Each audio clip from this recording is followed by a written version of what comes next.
Friends అందరికి నా వాళ్ళు అంటావు, ఎవరు నీ వాళ్ళు? నిన్ను నిలువుగా ముంచే వరకు నీ వాళ్ళు ఎవరో నీకు తెలియదు. నీ చేతిలో రూపాయి లేని రోజు నువ్వు సాయం అడిగి చూడు, వాళ్ళని చెట్టు మీద పక్షుల్లాగా ఎగిరిపోతారు. ఎవ్వరు నీకు తోడుగా ఉండరు. అందుకే నిజాలు తెలుసుకొని బతికితే మంచిది. మన దగ్గర ఏమన్నా ఉన్నప్పుడు అంతా నా వాళ్ళు అని అనుకోవద్దు. ఏం లోని రోజు ఒకరిని ప్రాధేయపడొద్దు. నువ్వు కూడా వాళ్ళ దారిలోనే ఉంటే మంచిది.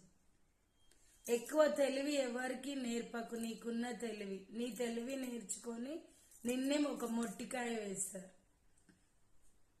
ఓకేనా ఫ్రెండ్స్? బాయ్. మరి గుర్తుంచుకోండి అందరూ. బాయ్.